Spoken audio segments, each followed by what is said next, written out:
What's up, dudes? Welcome back to Duty's Daggers. We're talking about the Spyderco Swayback today, but a better version. Now, picture this. This knife, but a little shorter. And there's only one deployment. Wouldn't it be cool if there was another deployment, like maybe a front flipper right here?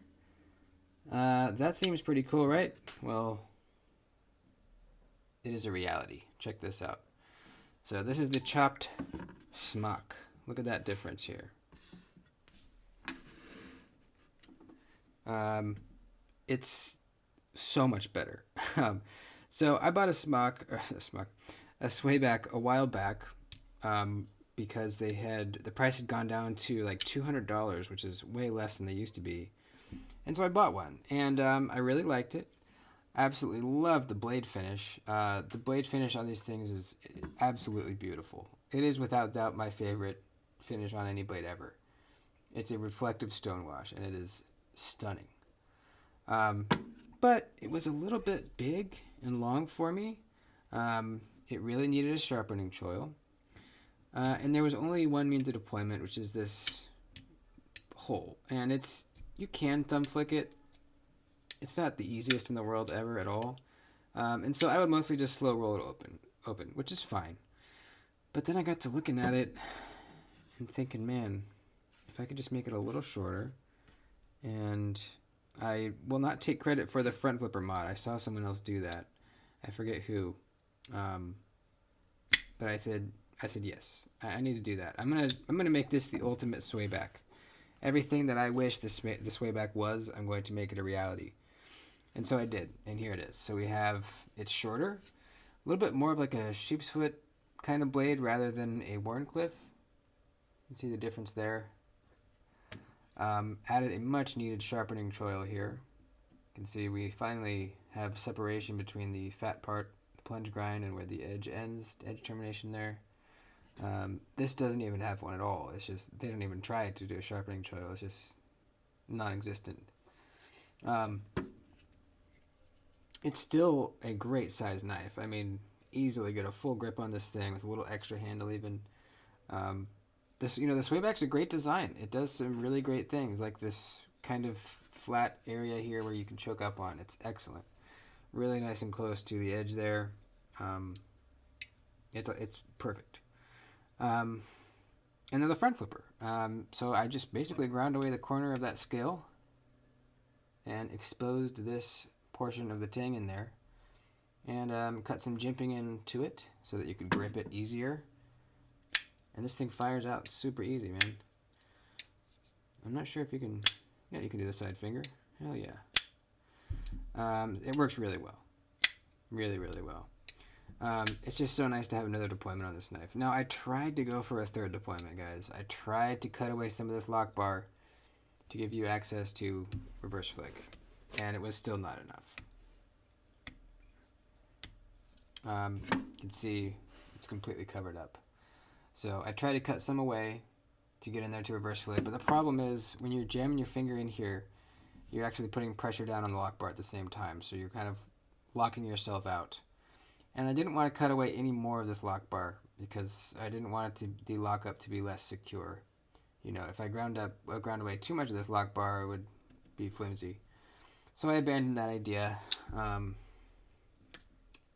You'd think it would hurt the ergos, but actually it doesn't. Your finger kind of just, my middle finger kind of just sits right in that little notch, and it's perfect. So when I chop this is one that someone sent me to do a chop on. I will not be cutting away any of the lock bar. It'll just be regular, full-size lock bar. So I wanted to show this. I think Spyderco really should release a Swayback version 2.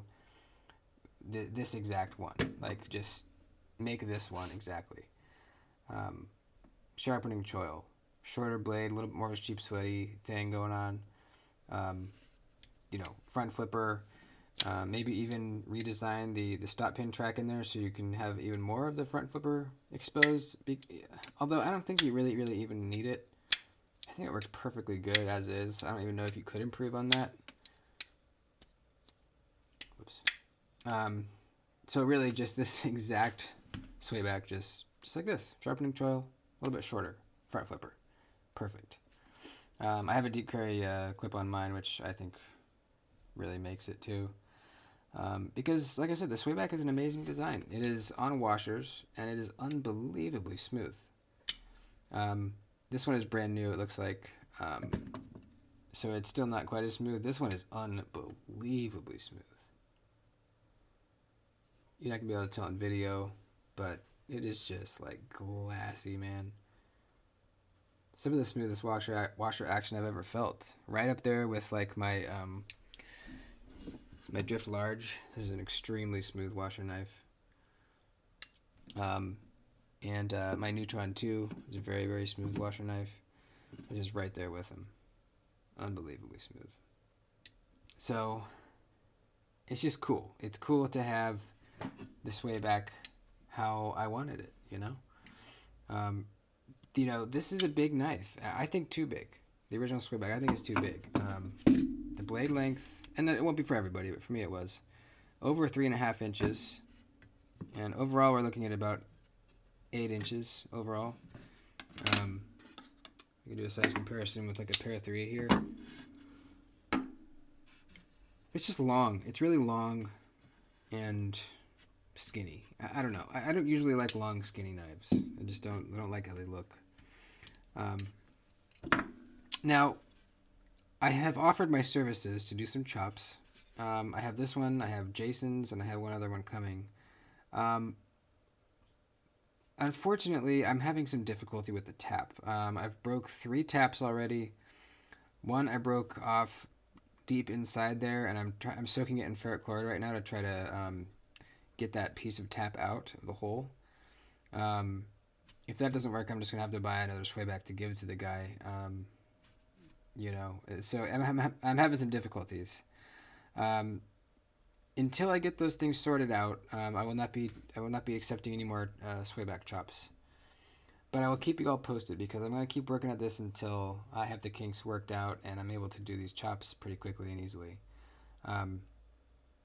Because if Spyderco won't do it, and I don't think they will, then I'm going to do it because it really is that good. Like, this is such a good knife, man.